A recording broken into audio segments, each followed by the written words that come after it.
আমাকে হিরো আলম সাহেব ফটোটা দিয়েছিল, আমি তার বাবার দেখাশোনা করিনি, এই জন্য আমাকে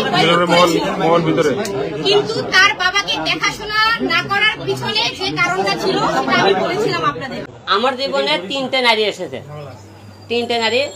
আমার প্রথম বইয়ের নাম হলো সুমি, সেই পক্ষে আমার 2 মেয়ে 1 ছেলে আছে। এই দেবীতে আমি প্রায় 2 কোটি টাকার লাগান নষ্ট করেছি নির্বাচনের পিছনে। আমি 2 কোটি টাকা নষ্ট করছেন নির্বাচনে?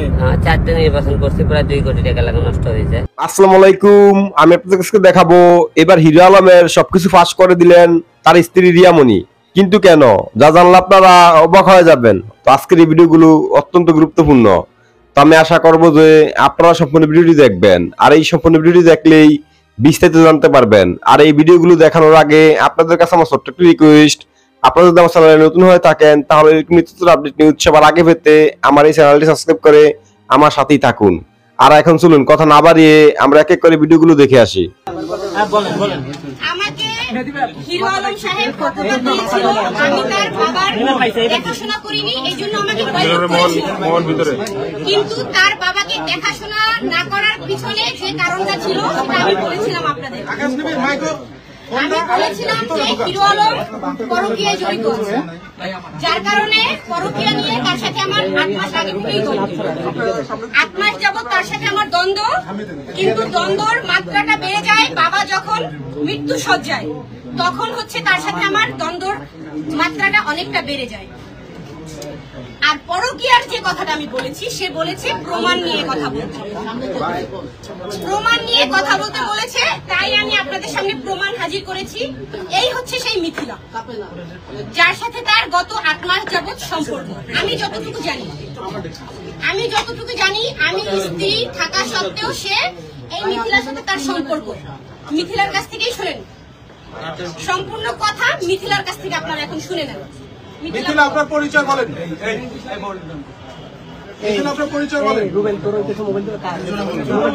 আপু জোরে বলেন, জোরে। ভাই মোবাইল নিচ্ছেন আমার। হ্যাঁ,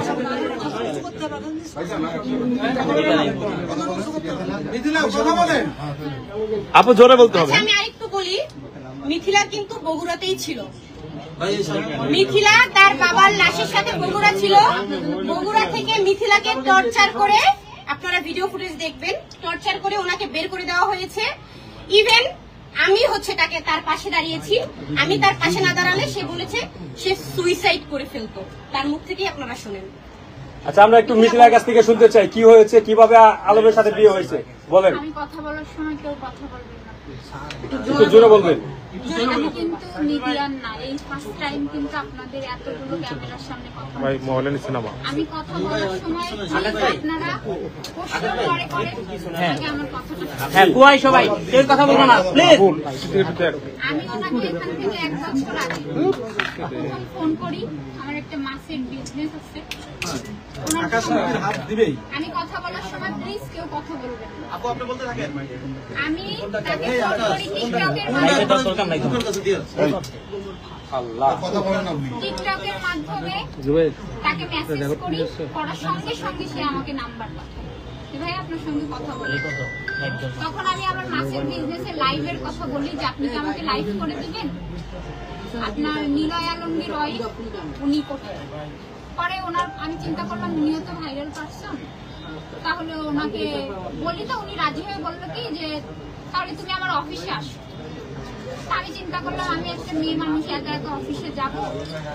সেখান থেকে 2 মাস পর আমার একটা প্রবলেম, অন্য পারিবারিক একটা প্রবলেমের কারণে আমি তার কাছে কথা বলি যে ভাইয়া আপনার সাথে আমি একটু কথা কান্নাকাটি করি যে এরকম আমার একটা প্রবলেম হয়েছে, আপনি কি আমাকে হেল্প করতে পারেন। পরে আমি আমার চাচাতো ভাইকে নিয়ে অফিসে যাই, যে কথা বলি সে ওই সলিউশনটা আমাকে করে দেয়। সে করে দেওয়ার পরে আস্তে আস্তে তার সাথে আমার ফোনে কথা হতে থাকে, কথা হতে হতে ভালো একটা ফ্রেন্ডলি সম্পর্ক হয়। তখন কখনোই আমি রিয়ামণির সাথে তারে কথা বলতে দেখিনি। সারা রাত আমার সাথে কথা বলেছে, দিনে কথা বলেছে, বহুবার তার সাথে সে আমার সাথে মিট করেছে। আমি ফোন ব্যবহার করি এই 2-3 বছর, এই সব বিষয়গুলো আমি অত বুঝি না, এত আমি দেখিও না। তখন আমি একদিন জিজ্ঞেস করি যে রিয়ামনির সাথে আপনার কি বিয়ে হয়েছে, অনেকে বলে না যে আপনারা সবাই কিন্তু এটা জানেন যে রিয়ামনির সাথে আদৌ কি বিয়ে হয়েছে, তো উনি আমাকে বলেন না ও শুধু আমার নায়িকা, এগুলো তো বলে, এরকম অনেকেই আছে। আস্তে আস্তে ওনার সাথে আমার একটা সম্পর্ক হয়, তখন ওনার মেয়ের সাথে, ওনাকে যখন বগুড়ায় মারধর করে, ওনার মেয়ের সাথে আমার একটা ফ্রেন্ডলি সম্পর্ক হয়ে যায়। মেয়েকে আমি এতটাই, বিয়ের প্রস্তাব উনিও আগেই দিছে যে আমরা বাইরে সেটেল হয়ে যাব, তখন আমি বিয়ে করতে, সত্যি আপনি মসজিদে দাঁড়ায় বলবেন আমি বিয়ে করতে কখনো রাজি হই। একটা কথা বলতে বলতে ভালো, কারণ ওনার সাথে আমার কোনোভাবেই এখন আমি অসুস্থ দেখছি। পরে এক পর্যায়ে ফ্যামিলি সম্পর্কে, মানে ফ্যামিলি কথা, ওনার মা, তারপরে মেয়ে সবাই বলার পরে উনি ওনার অফিসে কাজী ডেকে বিয়ে করার পরে একটা ছবি আপনারা দেখছেন, ওই ছবিটা, তার আগে আমি তার সাথে কখনো ছবি তুলতাম না, যে ভাই উনি ভাইরাল পারসন, আমি এগুলো খুবই অপছন্দ করি। পরে তখনও কিন্তু রিয়ামনির সাথে তার কোনো ঘনিষ্ঠতা আমি দেখি, আমি মসজিদে দাঁড়াবো। পরে উনি তো নামাজও করেন, ওনার কথা কতটা আপনারা বিশ্বাস করেন জানি না। পরে ওনার সাথে আমার বিয়ে হয়, বিয়ে হওয়ার পরে আমরা এই মহানগরেই কিন্তু সংসার করি 3 মাস না, 2 মাস সংসার করার পরে উনি আমাকে বলে যে আমি তো মিডিয়া পারসন, এখনই এটা ফ্লাশ করা যাবে না। এই আস্তে আস্তে রিয়ামনির সাথে ওনার আমি দেখি, যখন মনে করেন পুরোপুরি আমি ওনার প্রতি দুর্বল হয়ে গেলাম, তখন আস্তে আস্তে আবার রিয়ামনি প্রেমের প্রস্তাবটা কে আগে দেয়, আপনাকে অবশ্যই সে কথা, সেটা কোনো প্রেমের প্রস্তাব না, আকাশ আগে সে বলুক তারপর প্রশ্ন কর ভাই। মানুষের সাথে কথা বলতে বলতে ভালোবাসা হয়ে গেছে, সে এমন কোন ব্যক্তি না যে তাকে আমার প্রেমের প্রস্তাব দিতে হবে। পরে আমাদের বিয়ে হয়, এটা গোপন থাকবে। উনি ওনার বাড়ি পাঠায়, আমার সমস্ত ফার্নিচার নিয়ে পাঠায়, বলছে সবাইকে যে সবাই জানবে আমি তো মিডিয়ার, এখন যদি এটা ফ্লাশ হয় তাহলে আমার ক্যারিয়ার প্রবলেম হবে, তুমি তো আমাকে অনেক ভালোবাসো, পারবা না, কেন পারবো না, তুমি যদি ধৈর্য ধরো সব ঠিক হয়ে যাবে। আর এই কথাটা উনি বারবার বলতো যে রিয়া হচ্ছে আমার মিডিয়া, তুমি হচ্ছে আমার ঘরে। তার বাড়ি আমার নিয়ে রাখে, বাড়ি রাখার পরে এক পর্যায়ে রিয়া, একদিন আমি তাকে একটা, তার মেয়ে কান্নাকাটি করছিল, দাদির সাথে ঝগড়া হয়েছে, তার বলছি কি এরকম মেয়ে কান্নাকাটি করলাম কিন্তু এখানে থাকতে পারবো না। তখন এই মেসেজটা রিয়া পেয়ে যায়, ও কোরআন শরীফ ছুঁয়ে বলুক, এই মেসেজটা পাওয়ার পরে ফোনে ওর সাথে আমার বোঝে নিত, সেও আমাকে অ্যাটাক করে, আমিও করি, দুইজন কথা কাটাকাটি আমাদের হয়।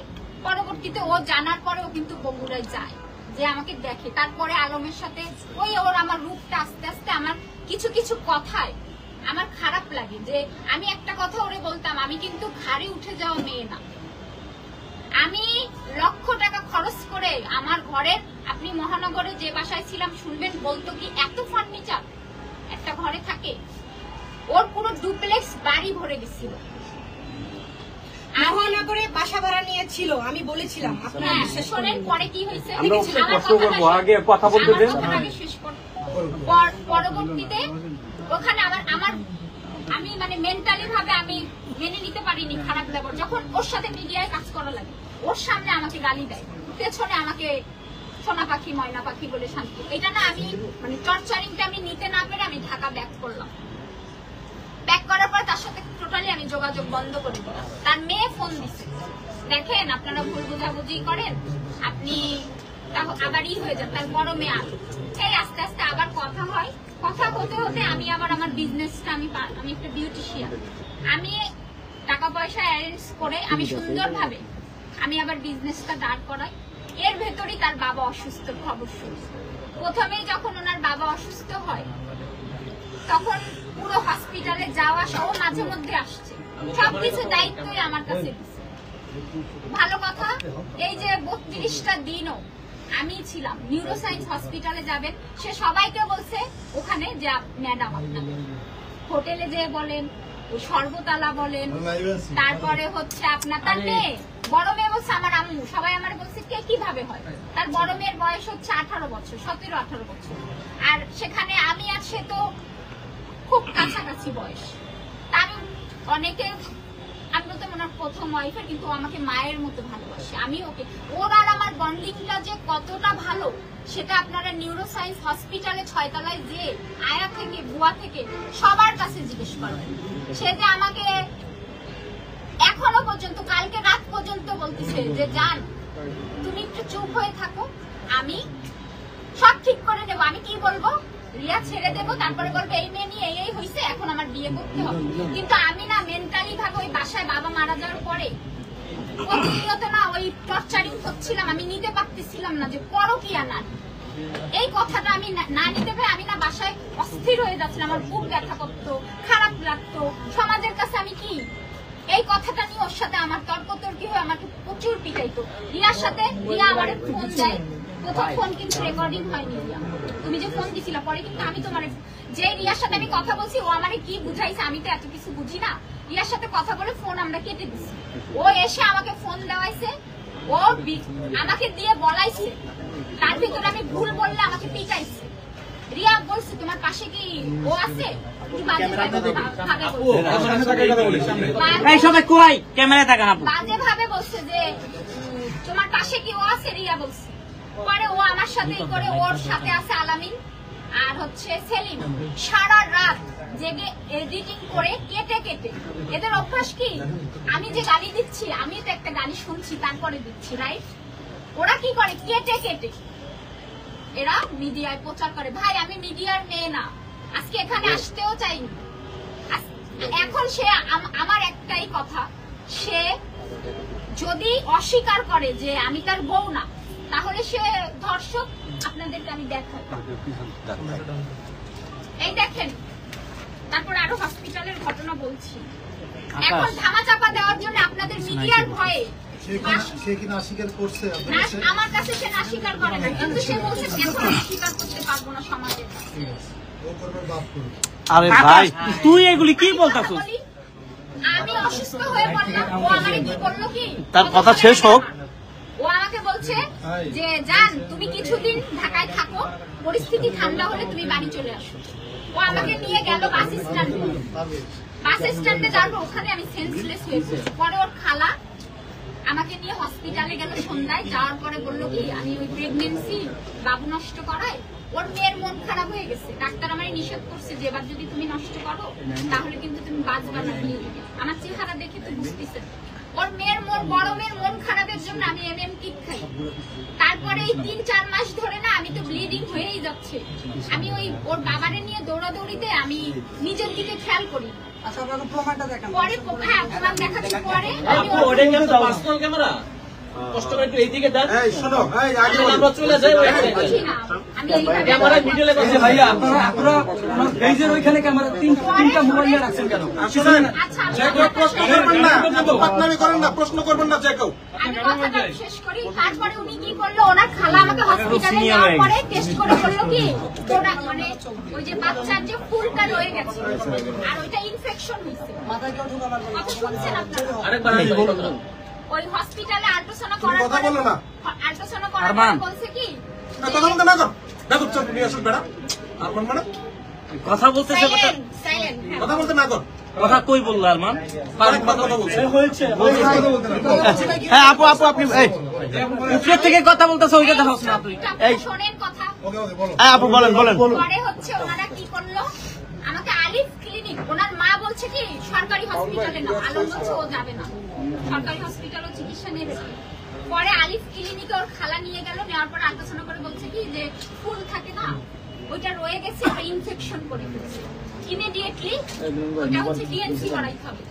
ওই রাত্রেই ও ঢাকায় আসলো আর বললো কি আমি যে টাকা পাঠাই দিচ্ছি তুমি সকালেই ভর্তি হয়ে যাও। আমি ভর্তি হলাম, ওখানে ডিএনসি করার পর বাসায় পর তার আগেও আমাকে অনেক মারধর করছে। এই ব্যাপারগুলো নিয়ে আমি টর্চারিং মানে ভিডিও আপলোড এগুলো নিয়ে আমি খুবই ডিস্টার্ব ছিলাম।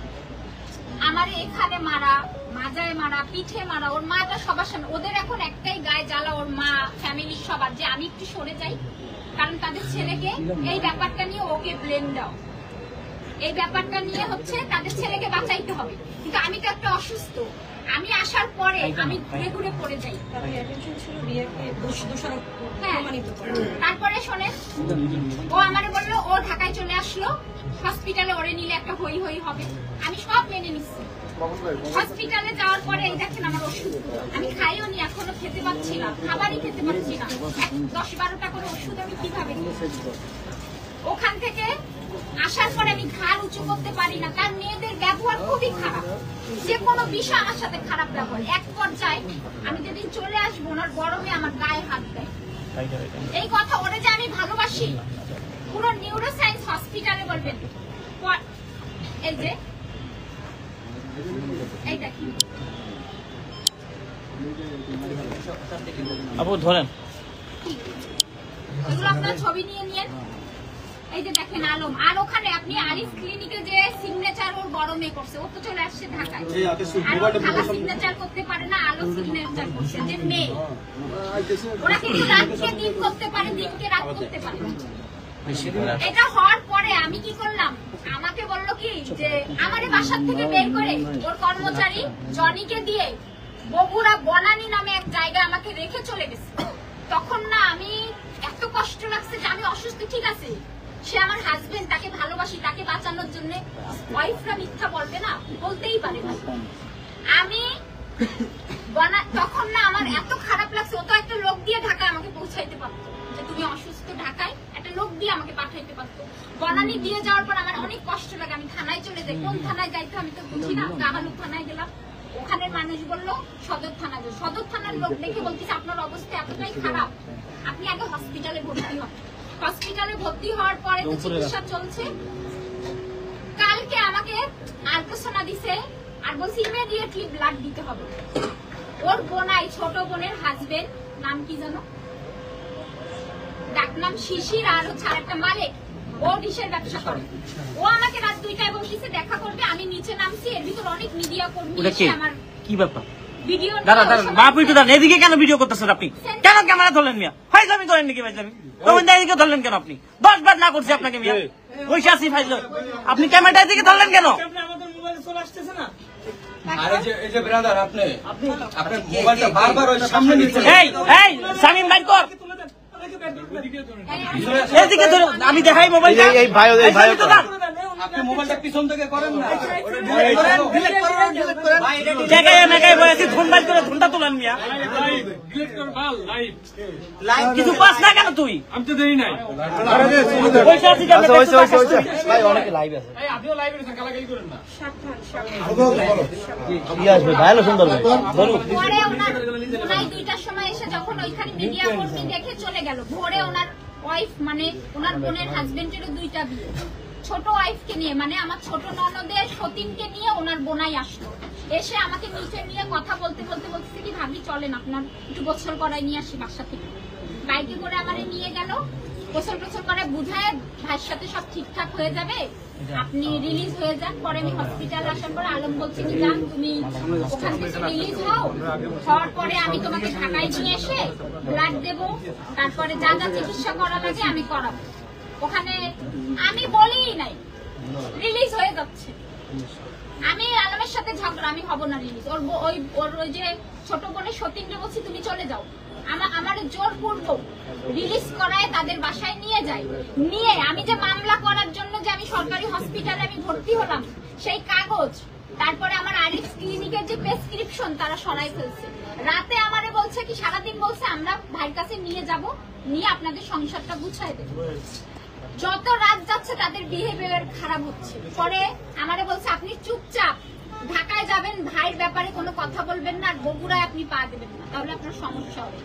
আমাকে বাসের টিকিটটা পর্যন্ত আমাকে দেয়নি, 2টা সিট কেটে আমারে শোয়ায় দিয়ে চলে গেছে। আলম রাতে ফোনে আমার সাথে কথা বললো, তুমি আসো তোমার নিয়ে কিছুদিন একটু বাইরে কোথাও দিয়ে চিকিৎসা করাবো, আর তুমি আমি মিডিয়ার সামনে রিয়ার বিষয়, তারপরে ওই যে পরান ভাই আছে ওনার অ্যাসিস্ট্যান্ট ছিল, এদের বিষয় তুমি কিছু আমি যা যা শিখাই দেবো বলবা, না হলে আমি সুইসাইড করবো। আমি হ্যাঁ আমি বলবো, তুমি যা বলতে বলবা তাও তুমি কিছু করো না, আমি বলবো তুমি আমি যত খারাপ হই তাও আমি বলবো, তুমি আমারে আমি সকাল বলছি তাহলে তুমি একটু রেস্ট নাও, আমি মাথা উঁচু করতেই পারছিলাম না, আমি ওই এই কাপড়ের ব্যাগের উপরে মাথা দিয়ে আমি ঘুমায় পড়ছি, সকাল থেকে ফোন দিচ্ছি, সে ফোন ধরছে না। আর তার যে ওই আলামিন সরকার, দেখেন তার আমার সম্পর্ক যাই হোক, আলামিন সরকার বলে এটা কি ভাই বাচ্চা, তাহলে তার ফ্যামিলি আমার ডিএনসি করাইছে কেন বলে? আমার জীবনে 3টে নারী এসেছে, 3টে নারী। আমার প্রথম বইয়ের নাম হলো সুমি, সেই পক্ষে আমার 2 মেয়ে একটা ছেলে আছে। আর মনে করেন প্রথম পক্ষের স্ত্রীর সাথে আমার 2016 সালে একটা গন্ডগোল হয়। গন্ডগোল হলে একটা মামলা করে পরে আমি জেলখানা 41 দিন আমি জেলে যাচ্ছিলাম। জেলখানার থেকে বের হওয়ার পরে সবাই মিলে বললে ঠিক আছে 3টে বাচ্চা আছে, তুমি আবার সংসার করে খাও। ঠিক আছে, আমরা আবার সংসার করে খেলাম। পরে খাইতে খাইতে আমার আম্মার সাথে আমার বইয়ের একটা গন্ডগোল হয়, যে কোনো মন মানুষকে। আমি তো ঢাকায় থাকি, 1 মাস পর পরে আমি বগুড়া যাইতেছিলাম। তো যাওয়ার পরে মার সাথে ক্যান্সেল করে সে বাসা থেকে বের হয়ে যায়। বাসা থেকে বের হয়ে যাওয়ার পরে বলছে আমি তোমাদের ওই বাসায় আর যাবো না, তুমি যত রুমতে বাইরে আলাদা না করবো সে তো বলতে আমি তোমার ওই বাসায় যাবো না, সংসারে করবো না। তো হুট করে চাইলে তো বাড়ি করে দেয় না। তো মা বাবা বলে ঠিক আছে, সংসার নষ্ট করার দরকার নেই, আমাদের বাড়ির সাথে জায়গা আছে, আর একটা বাড়ি করার কথা বললো। সেখানে আমি একটা ডুপ্লেক্সে একটা বাড়ি করি। বাড়ি করার পরে মনে করি সেখানে কিছুদিন মনে করেন 2 বছর লাগে, সময় লাগে। যে আমার বউ ওটি কিছুদিন থাকার পরে ওখান থেকে সে আর আসেনি। 2 বছরের মধ্যে অন্য একটা ছেলের সাথে সে তাই প্রেম করে বিয়ে করে ফেলে যায়। তারপরে কিছুদিন পরই মনে করেন নুসরাতের সাথে আমার পরিচয় হলো। নুসরাতের সাথে পরিচয় হওয়ার পরে নুসরাতের সাথে কিছুদিন সম্পর্ক হওয়ার পরে তার সাথে বিয়ে হয়। নুসরাতের সাথে বিয়ে হওয়ার পরে অনেকে মনে করেন নুসরাতের সংসার নষ্ট হলে কেমন করে, আমরা রমজানের মধ্যে কিছু প্রোগ্রাম করি। প্রোগ্রাম করে প্রায় 2.5 লাখ টাকা লেখান জড়ো হয়। 2.5 লাখ টাকা থেকে পরে বাসায় আসার পরে 1,20,000 টাকা থাকে। থাকার পরে সে থেকে ওই 8 বছর ধরে সে নুসরাত দেশের বাড়ির জানা। নুসরাতের দেশের বাড়ি, নুসরাতের আগে প্রথম বিয়ে হয়েছিল, সেই পক্ষে তার একটা ছেলে সন্তান আছে। তারপর বিয়ে হওয়ার পরে বাসায় যাবি, আমি কোনো ঠিক আছে 30,000 টাকা লাও। সে বললো কি আমি 30,000 টাকা নেবো, 50,000 টাকা নেবো।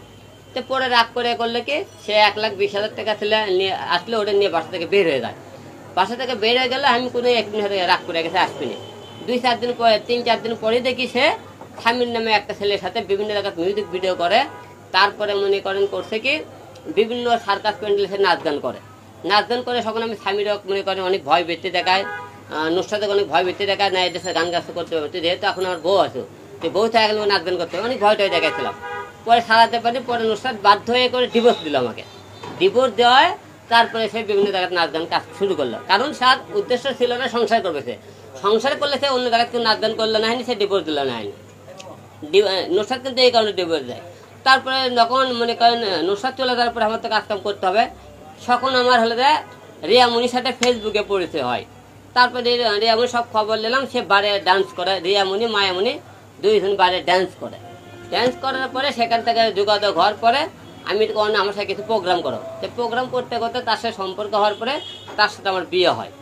বিয়ে হওয়ার পরে আপনারা সবাই জানেন মেয়েরা কিন্তু প্রতিটা পুরুষের সাথে একটা অভিযোগ করতে পারে যে যাই ডিভোর্স দিবি তার সাথে সংসার করতে চাইবি, তাই বলবি তোর চরিত্র খারাপ, সে মনে করেন বিভিন্ন পরকীয়া করে, এই কথাটা কিন্তু বেশি দোষ দেয়। এখন আমার বাবা হসপিটালে পড়ে থাকলো 32 দিন নিউরোসাইন হসপিটালে। এর মধ্যে সে 2 দিন না 3 দিন গেছিলো, যাই খেলে চলে আসে, এর উপর দেরি করেনি। রিয়ামনি কিন্তু আপনাদের বলেছে যে আমি বগুড়া কিন্তু তার বাবার সেবা করেছে যায়। বগুড়া রিয়ামনি গেছিলো, যেদিন রিয়ামনি ঢাকাতে আসবে তার একদিন আগে বগুড়াতে আমার বাবার সাথে দেখা করে আসে, বাবা আমি ঢাকায় চলে যাচ্ছি, আপনি এই কথা বলে চলে আসে। আসার পরে সে মনে করেন বলছে আমি বাবাকে সেবা করিনি। আমার বাবার যখন অপারেশন হলো আইসিইউ ছিল 10 দিন, এই 10 দিনের মধ্যে সে করছে কি বিভিন্ন জায়গায় মিউজিক ভিডিও করছে, বিভিন্ন গান ইয়ে করছে। এর মধ্যে রিয়ামনি এর আগে একবার মিউজিক ভিডিও করলো, আমি ওকে মারধর করে আটকালাম। তারপর এর মধ্যে কথা আমি আর জীবনে করবো না, মাফ করে দিলাম। দ্বিতীয়বার সে রিয়া একদম দেখে। তো আমি আশা করছি যে আপনারা সব ভিডিওটি দেখেছেন। তো আপনাদের যদি এই বিষয়টি নিয়ে কোনো মতামত থাকে আমাকে অবশ্যই কমেন্টে জানাবেন। আর আপনারা যদি আমার চ্যানেলে নতুন হয়ে থাকেন তাহলে আমার এই চ্যানেলটি সাবস্ক্রাইব করে আমার সাথেই থাকুন। তো দেখা হচ্ছে পরবর্তী ভিডিওতে। সে পর্যন্ত সবাই ভালো থাকবেন, সুস্থ থাকবেন। আল্লাহ হাফেজ।